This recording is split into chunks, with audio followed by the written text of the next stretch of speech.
Hello friends, NEET RPC के online YouTube channel पर आप सभी का स्वागत है। हमने एनसीईआरटी सीरीज प्रारंभ की थी, जिसमें हमने अभी तक कक्षा 6 की इतिहास विषय की पुस्तक हम कंप्लीट कर चुके हैं। टोटल इसमें हमने 11 अध्याय पढ़े। आज इसी सीरीज को आगे बढ़ाते हुए इतिहास की कक्षा 7 की हम पुस्तक पढ़ने जा रहे हैं, जिसमें कुल अध्याय होंगे 10। हालांकि आप जानते होंगे कि भारतीय इतिहास को इतिहासकारों ने 3 भागों में विभाजित किया है। पहला कौन सा बेटा? प्राचीन भारत का इतिहास। दूसरा मध्यकालीन भारत का इतिहास। और तीसरा कौन सा है? आधुनिक भारत का इतिहास, जिसको मॉडर्न हिस्ट्री भी कहते हैं। जो कक्षा 6 में जो विषय वस्तु है वो है प्राचीन भारत के इतिहास पर आधारित है। और जो एनसीईआरटी कक्षा 7 में जो विषय वस्तु है वो किस पर आधारित है? मध्यकालीन भारत के इतिहास पर। आगे आगे आगे बढ़ेंगे हम अध्याय सॉरी कक्षा 8, उसकी विषय वस्तु किस पर आधारित है? आधुनिक भारत के इतिहास पर आधारित है। तो जो कक्षा 7 है उसमें हम कौन सा पढ़ेंगे? मध्यकालीन भारत का इतिहास। हालांकि हमने कक्षा 6 में पढ़ा था प्राचीन भारत के इतिहास में कि हमने प्रारंभ किया था सिंधु घाटी सभ्यता से।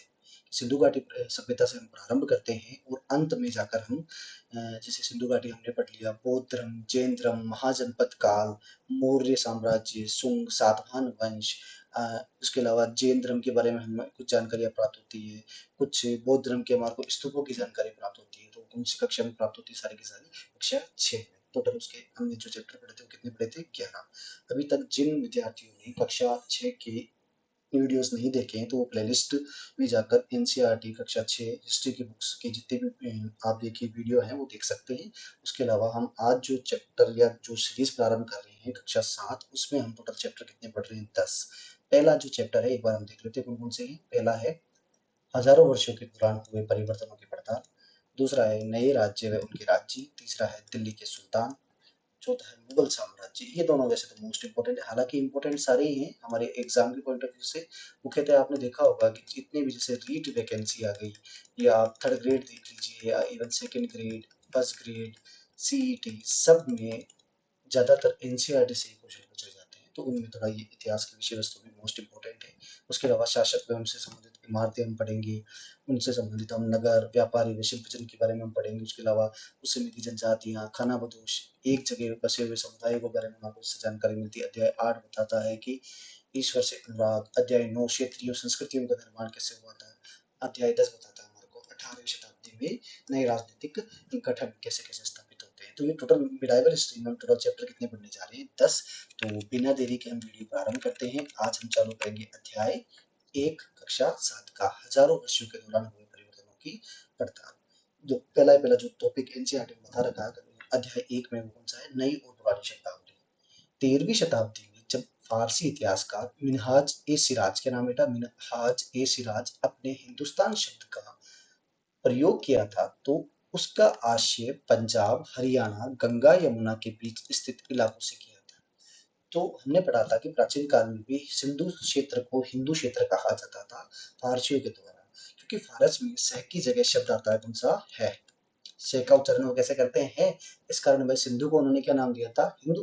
कालांतर में जब 13वीं शताब्दी में एक इतिहासकार है, नाम क्या उनका? मिनहाज उस सिराज, उनके द्वारा जो हिंदुस्तान शब्द का प्रयोग किया गया अपनी किताबों में, वो मुख्यतः एक क्षेत्र के लिए किया गया है। तो वो क्षेत्र कौन कौन सा था? पंजाब, हरियाणा और गंगा यमुना के बीच के स्थित इलाके को कैसे कौन सा शब्द दिया? उन्होंने हिंदुस्तान शब्द दिया है। उसने इस शब्द का राजनीतिक अर्थ में उन इलाकों के लिए इस्तेमाल किया है जो दिल्ली सल्तनत के अधिकार के क्षेत्र में थे। तो सिराज ने हिंदुस्तान शब्द का प्रयोग कौन से अर्थ के लिए किया था? राजनीतिक अर्थ, जिसमें जो दिल्ली सल्तनत के अधिकार क्षेत्र में आते थे। नेक्स्ट देखते हैं। 16वीं शताब्दी के आरंभ में बाबर ने हिंदुस्तान शब्द का प्रयोग किया, और जो बाबरनामा में बाबर ने एक किताब लिखी, नाम क्या? तुझे बाबरी, उसको हम बाबरनामा भी कहते हैं। उस किताब में वो हिंदुस्तान शब्द का प्रयोग भी करते हैं। तो इस शब्द का प्रयोग इस उपमहाद्वीप के भूगोल, पशु पक्षियों और यहाँ के निवासियों की संस्कृत का वर्णन करने के लिए किया गया था। तो बाबरनामा में बाबर हिंदुस्तान शब्द का प्रयोग क्यों करता है? कि उपमहाद्वीप भारत के लिए भारत के भूगोल, पशु पक्षियों और यहाँ के निवासियों को संस्कृत का वर्णन करते हुए उन्होंने इस शब्द का प्रयोग किया था। किसने शब्द का प्रयोग किया था? बाबर ने। नेक्स्ट देखते हैं हम। 14वीं शताब्दी के कवि अमीर खुसरो के द्वारा प्रयुक्त शब्द हिंद के ही कुछ कुछ समान था, मगर जहां भारत को एक भौगोलिक और सांस्कृतिक तत्व के रूप में पहचाना जा रहा था, वहां हिंदुस्तान शब्द से वे राजनीतिक व राष्ट्रीय अर्थ नहीं जुड़े थे, जो हम आज जोड़ते हैं। तो जैसा कि भाई इन तीनों के द्वारा अलग-अलग क्षेत्र में हिंदुस्तान शब्द का प्रयोग किया गया। जैसे सिराज करते हैं राजनीतिक अर्थ के रूप में, बाबर करते हैं यहाँ की भूगोल, पशु-पक्षियों के निवासियों के रूप में, वैसे अमीर खुसरो के द्वारा शब्द का प्रयोग किया गया था हिंद का। हिंद कौन से शब्द का प्रयोग किया गया था? हिंद का। तो तीनों ने अलग-अलग क्षेत्र में इन शब्द का प्रयोग किया है। उसी प्रकार मध्यकाल में कुछ लोग बाहर से आते हैं और जो बाहर से आने वाला है उनको क्या कहा जाता था? विदेशी कहा जाता था। क्या कहा जाता था? विदेशी। हमने इन शब्दों को खूब ज़्यादा प्रयोग किया है क्योंकि आप देखना हमने अभी तक आरंभ में इतिहास पढ़ा, लगभग हम 700 ईस्वी तक इतिहास पढ़ चुके हैं। 700 के बाद में एक काल चालू होता है जिसको हम बोलते हैं राजपूत काल। हालांकि देखा जाए तो इन चैप्टर जो अध्याय कक्षा 7 में दे रखे हैं उनमें त्राइन के द्वितीय युद्ध के बाद का इतिहास बता रखा है। मुख्यतः आप कह सकते हो सल्तनत काल के बाद। कौन से काल के बाद? सल्तनत काल के बाद। त्राइन के द्वितीय युद्ध में मोहम्मद घोरी के द्वारा पृथ्वीराज चौहान तृतीय को हराया जाता है। उसके बाद में उनकी गुलाम या उसके गुलाम कुतुबुद्दीन ऐबक द्वारा भारत में एक नया साम्राज्य स्थापित किया जाता है। उसका नाम क्या है बेटा? सल्तनत काल। क्या नाम है? सल्तनत काल। तो ये लोग बाहर से आए थे तो उनके लिए टर्म का यूज किया गया, उसका नाम क्या बेटा? विदेशी। आज भी हमारे गांव में या आसपास के क्षेत्रों में अगर कोई बाहर से आता तो उनके लिए किस टर्म का प्रयोग किया जाता था? विदेशी। तो इस प्रकार इस शब्द का प्रयोग किया गया है कि मध्यकाल में किसी गांव में आने वाला कोई भी अनजान व्यक्ति जो सामाजिक संस्कृति का अंग ना हो उसे क्या कहा जाता था? विदेशी कहा जाता था। तो मध्यकाल में आसपास में खूब सारे गांव हुआ करते थे। मान लो इस गांव का कोई सदस्य है, वो इस गांव में जाता था, उसके लिए क्या होता था? उस समय विदेशी होता था। ऐसे व्यक्ति को हिंदी में परदेशी कहते हैं। हिंदी में क्या कहते थे? परदेशी। तथा फारसी में क्या कहा जाता था? अजनबी कहा जाता था। तो जो विदेशी शब्द है उनको हिंदी में क्या कहते थे? परदेशी। और जो फारसी शब्द में क्या कहा जाता था? उनको अजनबी कहा जाता था। किंतु एक ही गांव में रहने वाले दो किसान अलग अलग धर्म या जाति से जुड़े होने पर भी एक दूसरे के लिए विदेशी नहीं थे। वैसे ही एक ही गांव में अलग अलग धर्म के अलग अलग जाति के लोग रहते थे, लेकिन रहते कहाँ थे? एक ही गांव में, इसलिए वो लोग क्या नहीं थे? विदेशी थे। नेक्स्ट देखते हैं हम और क्या जानकारी मिलती है हमारे को। इतिहासकार व उनके स्रोत। मोटे तौर पर 700 से लेकर 1750 ईस्वी तक के अध्ययन के लिए इतिहासकार जिन स्रोतों का प्रयोग करते हैं उनमें आपको बहुत सी बातें ऐसी मिलेगी जो पिछले युग से वैसी की वैसी चली आ रही है। तो हमने कक्षा 6 में लगभग 700 ईस्वी तक का इतिहास पढ़ा है। अब हम जो कक्षा 7 में पढ़ रहे हैं वो 700 से लेकर 750 ईस्वी तक का इतिहास पढ़ने जा रहे हैं। हालांकि हमारे एग्जाम के पॉइंट ऑफ व्यू से इनमें फैक्ट कम मिलेंगे आपको। हमारी गाइड्स वगैरह जितनी भी आती है उनमें फैक्ट ज्यादा मिलते हैं, इनमें कम मिलते हैं। लेकिन इनसे एक बेस तैयार हो जाता है। एनसीईआरटी पढ़ने का ये थोड़ा सा बेनिफिट होता है कि इनसे पूरा बेस तैयार हो जाता है।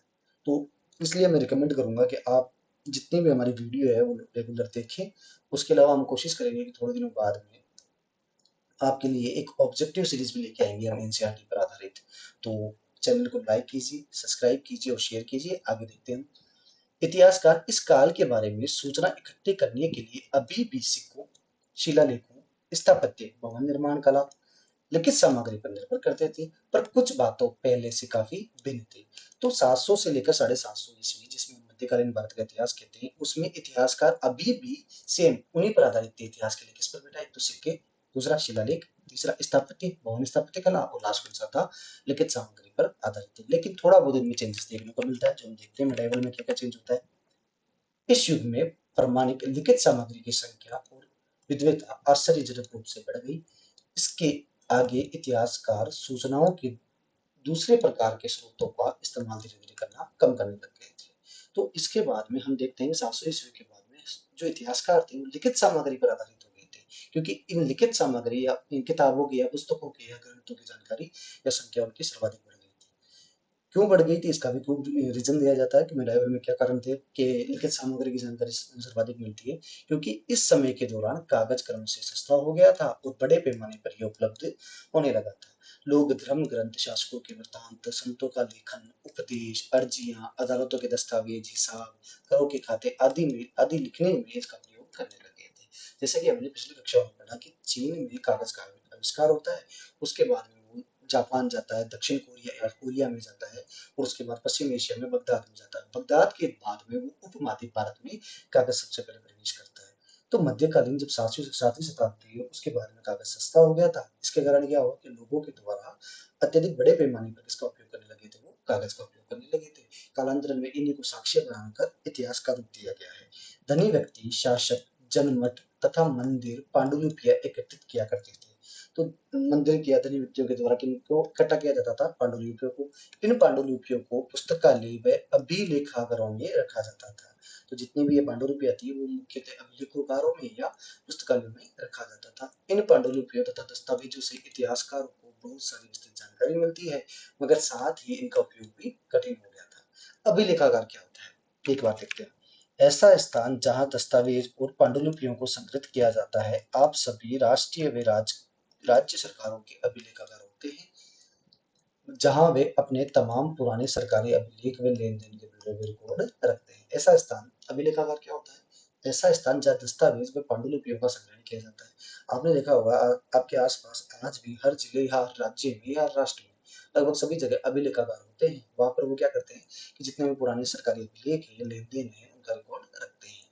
उन दिनों छापाखाना तो था नहीं, इसलिए लिपिक, जिसको एक शब्द का प्रयोग किया गया मिडाइवल में, उसको बोला जाता है नकलन बीस। क्या बोला जाता है बेटा? नकलन बीस। हाथ से ही पांडुलिपियों को प्राकृतिक रूप से बनाते थे। तो उस समय छापाखाना तो था नहीं। छापाखाना लगभग पहली बार आता है 1556 में। कब आता है बेटा? 1556 में। पुर्तगालियों के द्वारा गोवा में प्रिंटिंग प्रेस की स्थापना की जाती है। तो छापाखाना जो प्रिंटिंग प्रेस हम कहते हैं, कहाँ पर स्थापित की जाती है उसकी? गोवा में। कहाँ पर स्थापित करते हैं हम? गोवा में। किसके द्वारा? पुर्तगालियों के द्वारा। तो हमें ध्यान रखना है सिंपल सा कि सबसे पहले प्रिंटिंग प्रेस की स्थापना कब हुई थी? 1556 में। हम आगे पढ़ेंगे जब मुगल काल पढ़ेंगे। प्रिंटिंग प्रेस की स्थापना कब हुई थी? 1556 में। किसके द्वारा? पुर्तगालियों के द्वारा। कहाँ पर हुई थी? गोवा में। तो एक फैक्ट और ध्यान रखना, 1556 का जो इतिहास है, जो समय है, उस समय 1556 में मुगल बादशाह अकबर का राज्याभिषेक हुआ था। किसका राज्याभिषेक हुआ था?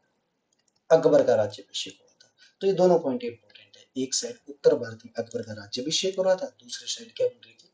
दूसरी साइड क्या हो रहा था? प्रिंटिंग प्रेस छप रही थी। तो ध्यान रखना, दोनों इफेक्ट इंपॉर्टेंट है कि 1556 में किसका राज्याभिषेक हुआ? अकबर का। दक्षिण भारत में गोवा में उस समय क्या हो रहा था? उस समय पुर्तगालियों के द्वारा किसकी स्थापना की गई थी?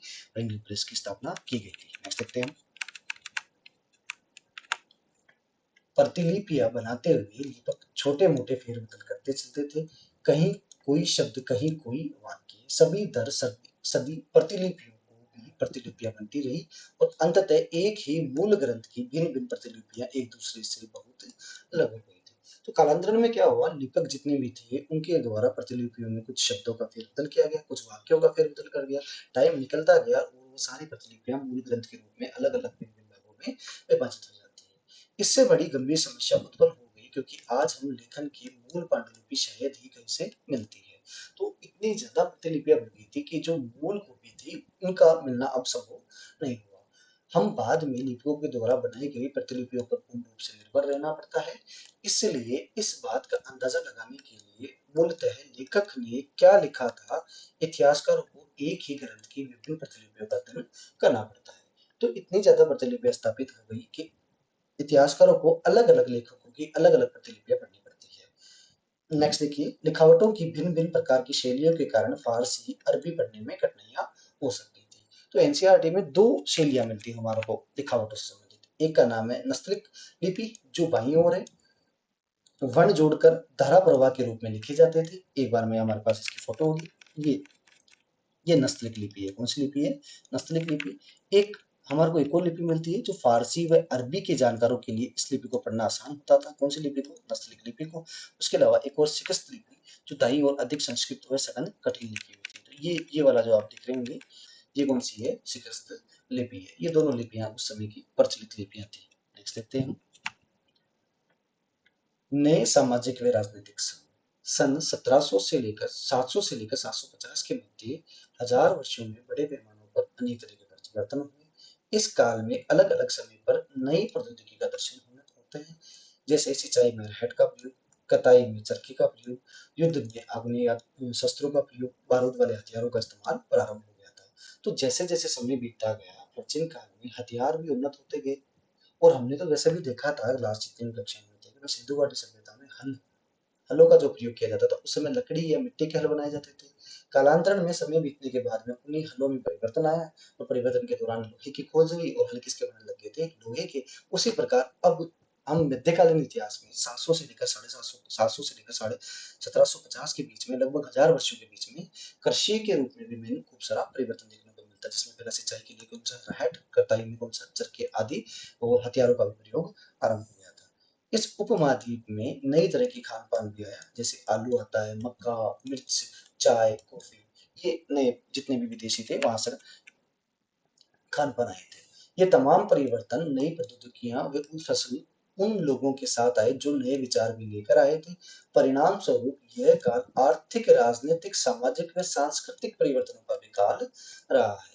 तो बाहर से जितने भी विदेशी आक्रमणकारी आए, उनके साथ कई और लोग आए जो यहाँ पर बसते हैं, और वो अपने मूल जितने भी वहाँ की जो भी राजनीतिक स्थिति थी या सामाजिक स्थिति थी या कल्चर से संबंधित थे, उनका प्रभाव भी कहाँ पर पड़ता है, भारत पर पड़ता है।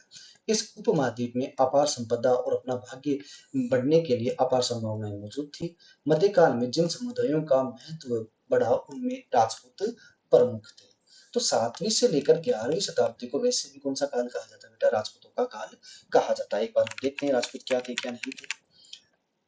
राजपूत, जो कि राजपूत अर्थात राजा के पुत्र से निकला है, 8वीं से 14वीं सदी के बीच में यह नाम आमतौर पर योद्धाओं के उस समूह के लिए प्रयुक्त होता था जो क्षत्रिय वन होने का दावा करते थे।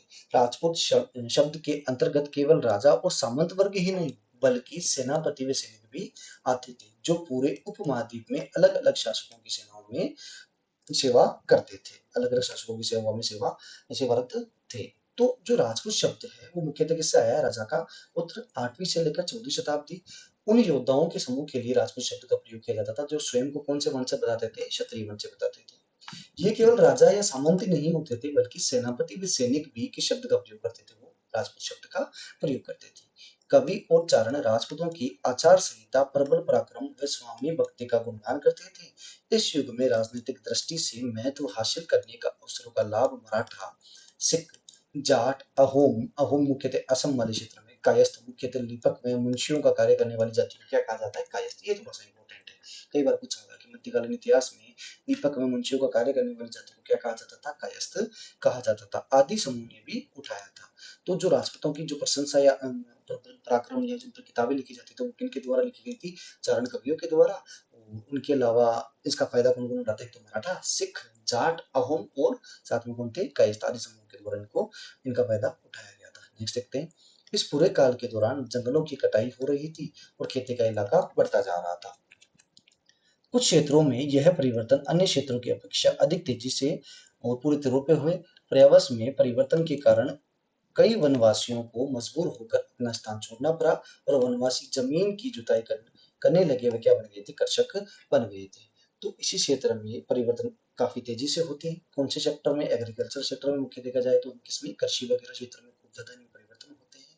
वन जितने भी थे उनको खाली करवाया गया, वनों की कटाई सर्वाधिक होती है। वहां पर वही लोगों के द्वारा क्या की जाती थी? खेती की जाती थी। उससे लोग ज्यादातर क्या बन गए थे? कृषक बन गए थे। किसानों के बीच आर्थिक व सामाजिक अंतर उभरने लगा।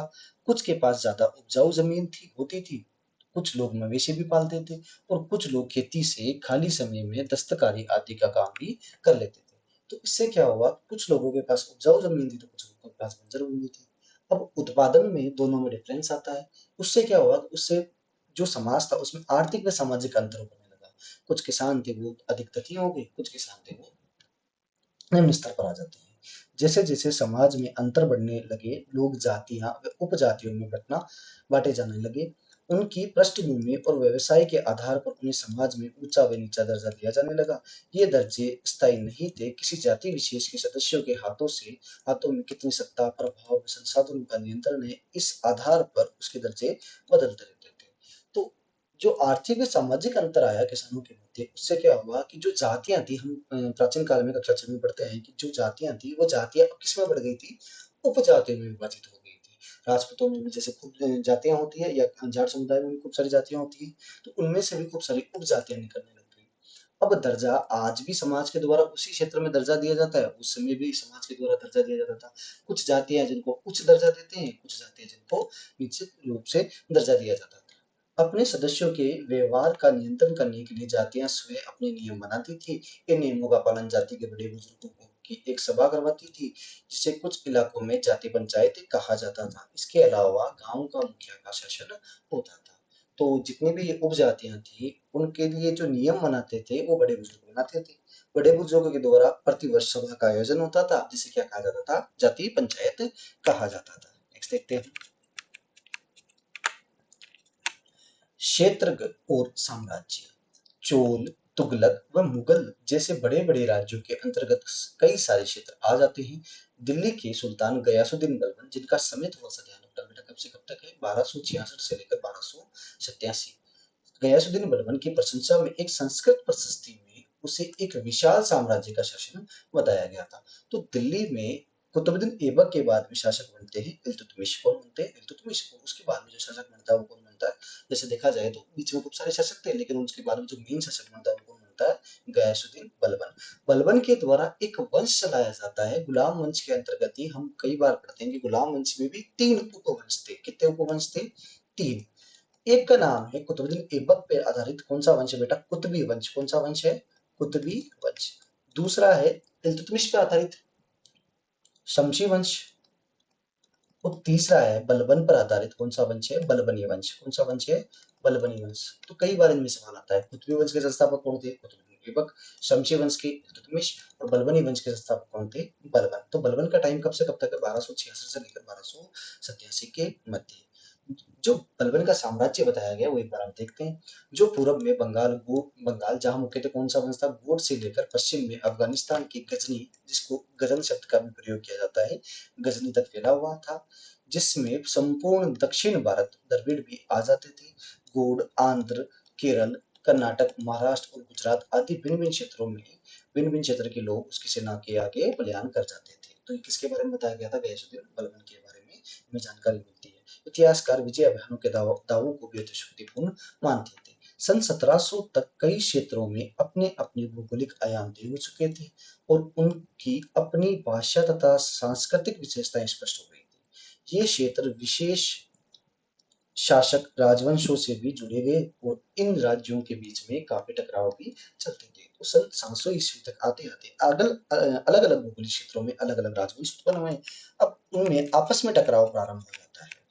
कभी कभी चोल, खिलजी, तुगलक व मुगल जैसे राजवंश अनेक क्षेत्रों में फैला एक विशाल साम्राज्य भी खड़ा कर लेते थे। ये सभी साम्राज्य समान रूप से स्थिर या सफल नहीं हो पाते हैं और 18वीं शताब्दी में मुगल वंश का पतन के ढलान पर था। तो जिस प्रकार देखा कि भाई ये अलग अलग क्षेत्रों में अलग अलग साम्राज्य स्थापित हुए और आपस में इनका टकराव भी प्रारंभ होता है और कालांतरण में टकराव के कारण इनका क्या हो जाता है? पतन हो जाता है। और लगभग इसका एक उदाहरण मिलता है कि भाई मुगल वंश का पतन लगभग 1857 क्रांति में अंतिम मुगल बादशाह बहादुर शाह जफर अंग्रेजों के द्वारा गिरफ्तार किए जाते हैं, उनको बर्मा रंगून भेज दिया जाता है, वहीं पर उनकी मृत्यु हो जाती है। तो कब बहादुर शाह जफर की मृत्यु को हुई थी? 1857 में। हालांकि मुगल वंश का पतन देखा जाए तो 1707 के बाद ही हो जाता है। कब से हो जाता है बेटा? 1707। क्यों? क्योंकि 1707 में औरंगजेब की मृत्यु होती है। किसकी मृत्यु हो जाती है? औरंगजेब। औरंगजेब के बाद में देखा जाए तो अंग्रेजों का प्रभाव सर्वाधिक था। सारे बेलखने मुगल बादशाह हो गए। इस कारण वैकुंठ वंश का पतन हो जाता है, मुगल वंश का पतन हो जाता है। फलस्वरूप क्षेत्रीय राज्य फिर से उभरने लगे। लेकिन वर्षों से जो सर्व क्षेत्रीय साम्राज्यों का शासन चल रहा था, उससे क्षेत्रों की प्रगति बदल गई।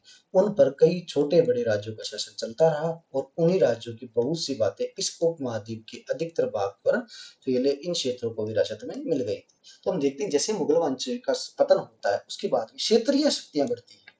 हैदराबाद देख लीजिए आप, अवध देख लीजिए, बंगाल देख लीजिए, बंगाल वाले क्षेत्र में मराठा देख लीजिए। ये मुगल वंश के पतन के बाद में ही इनका प्रभाव सर्वाधिक होता है। इस तथ्य का पता हमें उन कई परंपराओं से लगता है जो इन क्षेत्रों में उभरी थी। ऐसी परंपराओं में हमें प्रशासन, अर्थव्यवस्था के प्रबंध, उच्च संस्कृति तथा भाषा के संदर्भ में मिलती है। सन 700 से लेकर 750 के बीच के हजार वर्षों में इन विभिन्न क्षेत्रों की प्रकृति एक दूसरे से कट अलग अलग नहीं बनती। हालांकि उनके उनके चरित्र की अपनी विशेषताएं बनी रही थी, मगर समन्वय की सर्वक्षेत्रीय ताकतों का प्रभाव भी उन पर पड़ता था।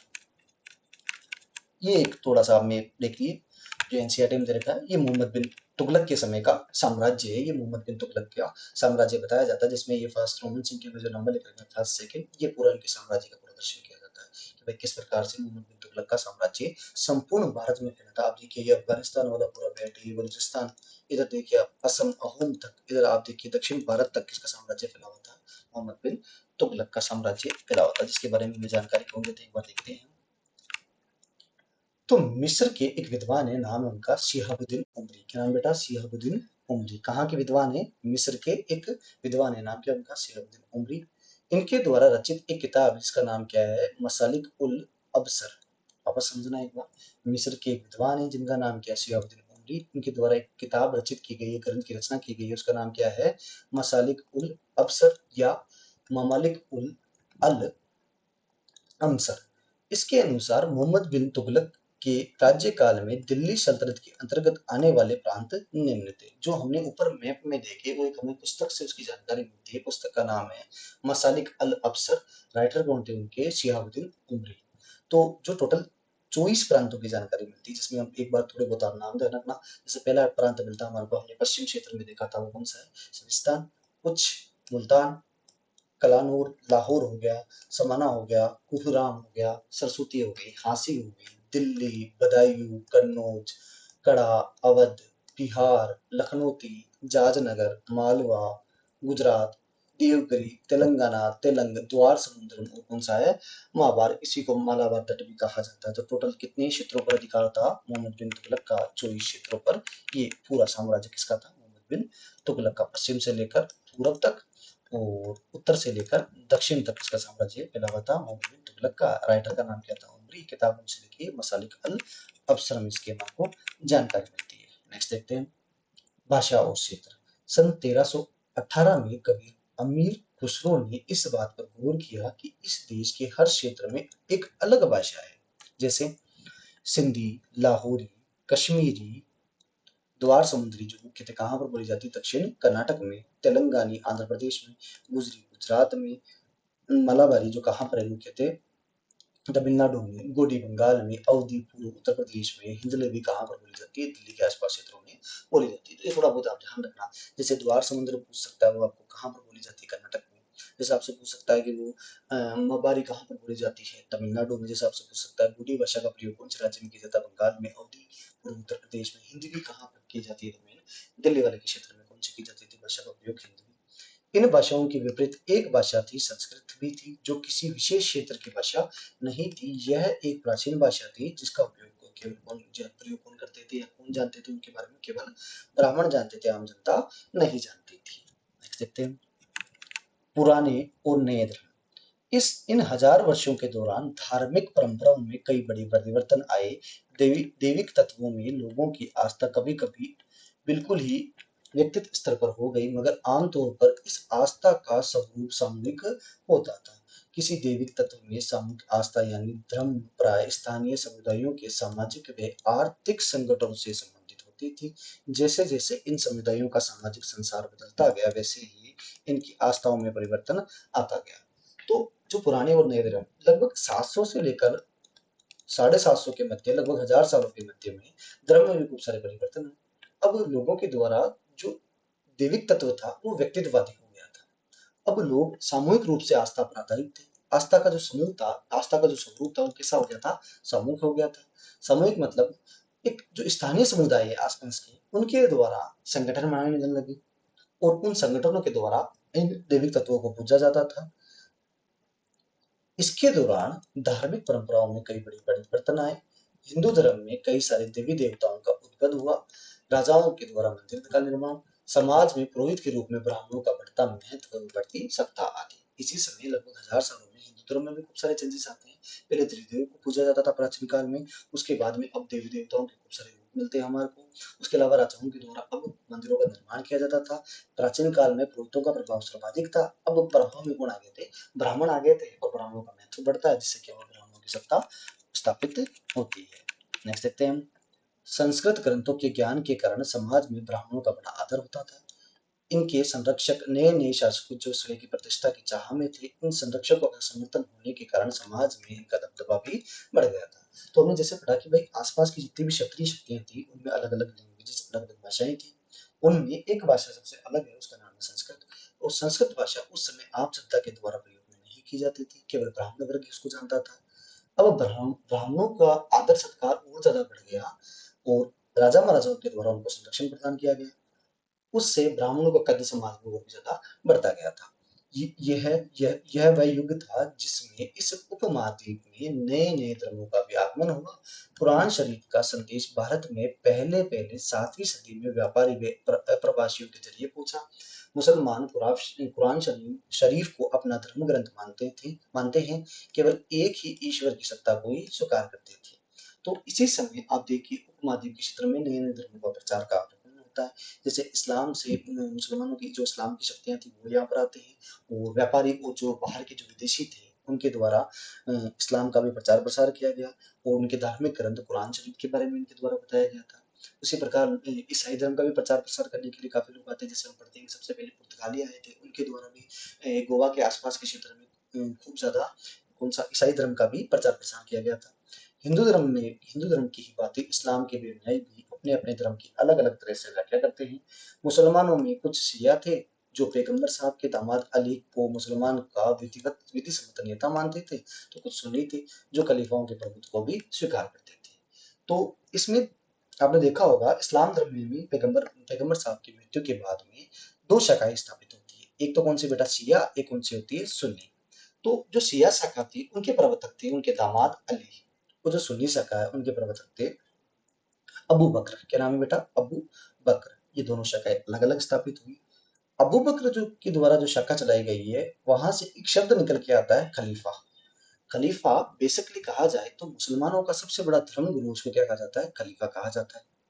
तो जो सुन्नी शाखा थी उनके जो प्रवर्तक थे संस्थापक थे वो कौन थे? अबू बकर। और शिया के कौन थे? पैगंबर साहब के दामाद अली थे। इस्लाम के आरंभिक दौर में इस धर्म का नेतृत्व करने वाले खलीफा कहलाते थे और आगे भी उनकी परंपरा चलती रही। इस्लामी न्याय सिद्धांत विशेषकर भारत में हनीफ व शफी ऐसे सिद्धांत है कि विभिन्न परंपराओं में भी कई महत्वपूर्ण अंतर रहे। ऐसे ही धर्म सिद्धांतों का रहस्यवादी विचारों को लेकर विभिन्नताएं भी देखने को मिलती है। तो इस्लाम में भी दो भागों में विभाजित होता है, दो नई विचारधारा आती है। एक तो कौन सी? शिया, एक कौन सी है? सुन्नी। शिया के प्रवर्तक कौन थे? अली। और सुन्नी के कौन थे? अबू बकर के द्वारा। और जो सुन्नी के जो नेता थे, जितने भी लोग नेतृत्व कर रहे थे सुन्नी शाखा का, वो सारे क्या कहलाते थे? खलीफा। वो कालांतर में एक पद निकल के आया, उसका नाम क्या है? खलीफा। और 632 ईस्वी में पहली बार खलीफा शब्द या खलीफा की नियुक्ति की गई थी, जो 1924 तक बना रहा था, 1924 तक बना रहा था। 1924 में तुर्की में एक आंदोलन होता है, उसका नाम है यंग तुर्की आंदोलन। कौन सा आंदोलन बेटा? यंग तुर्की आंदोलन, जो हम आधुनिक में पढ़ेंगे कभी। उस आंदोलन के दौरान कमाल मुस्तफा पाशा के नेतृत्व में तुर्की में क्रांति हुई, पद समाप्त किया गया। कौन सा? खलीफा का पद समाप्त किया गया था। नेक्स्ट देखते हैं, समय और इतिहास के कालखंडों पर विचार। यदि अतीत को समान विशेषता रखने वाले कुछ बड़े बड़े हिस्सों व युगों या काल में बांट दिया जाए तो समय का अध्ययन कुछ आसान हो जाता है। तो जैसे हमने भाई भारतीय इतिहास को भी हमने तीन भागों में बांटा था। पहला कौन सा? प्राचीन, दूसरा मध्यकालीन, तीसरा आधुनिक। इससे क्या होता है कि जितने भी बड़े बड़े जो हिस्से होते हैं उनको छोटे छोटे रूप में बांट दो, उससे क्या होता है? अध्ययन में कुछ आसानी हो जाती है। तो 19वीं सदी के मध्य अंग्रेज इतिहासकारों ने भारत के इतिहास को तीन युगों में बांटा। पहला कौन सा? हिंदू, दूसरा कौन सा है? मुस्लिम, तीसरा कौन सा है? ब्रिटिश। यह विभाजन इस विचार पर आधारित था कि शासकों का धर्म ही एकमात्र महत्वपूर्ण ऐतिहासिक परिवर्तन होता है। अर्थव्यवस्था, समाज, संस्कृति में कोई भी महत्व बदलाव नहीं आता है। दृष्टिकोण में इस उपमहाद्वीप में अपार विविधता भी उपेक्षा हो जाती थी। इस काल विभाजन को आज बहुत कम इतिहासकार स्वीकार करते हैं। अधिकतर इतिहासकार आर्थिक सामाजिक कारकों के आधार पर ही अतीत के विभिन्न कालखंडों की विशेषताओं को तय करते हैं। तो 19वीं शताब्दी, लगभग 19वीं शताब्दी में जिसमें से एक फिक्स डेट देखा जाए तो 1921 में एक इतिहासकार थे जेम्स मिल। वो भारतीय इतिहास को तीन युगों में बांटते हैं। पहला काल देते हैं जेम्स मिल के अनुसार, जिसके अनुसार जेम्स मिल के अनुसार उसको बोला गया कौन सा काल है बेटा? हिंदू काल। दूसरा कौन सा बताया गया? मुस्लिम काल। तीसरा कौन सा है? ब्रिटिश काल। ये तीन काल कौन बताता है? जेम्स मिल बताता है। कब बताता है? 1921 में। नेक्स्ट देखते हैं, प्राचीन इतिहास समाज के कई प्रकार का समावेश था, जैसे शिकारी संग्राहक, पारंपरिक दौर के कृषिकर्मी, शहरों और गांवों के निवासी और प्रारंभिक दौर के राज्य व साम्राज्य। मध्यकालीन इतिहास में आपको कृषक समाज के विस्तार, क्षेत्रीय सामाजिक राज्यों के उदय, कभी कभी तो ग्रामवासियों व वनवासियों की कीमत पर प्रधान धर्मों के रूप में हिंदू धर्म, इस्लाम धर्म के विकास, यूरोप से व्यापारी कंपनियों के आगमन के बारे में विस्तार से जानकारी मिलेगी। तो जिस प्रकार से हमने प्राचीन पढ़ा उसी प्रकार से इस पुस्तक में हमारे को प्राचीन मध्यकालीन इतिहास में मुख्यतः हिंदू धर्म, इस्लाम धर्म, यूरोप से आने वाली विभिन्न कंपनियां, आगे के अध्याय में उनके बारे में हमारे को जानकारी मिलेगी। ये आपके अध्याय 1 कंप्लीट होता है। उम्मीद करता हूँ कि कक्षा आपको पसंद आई होगी। वीडियो को लाइक करना, चैनल को सब्सक्राइब करना और वीडियो को शेयर करना।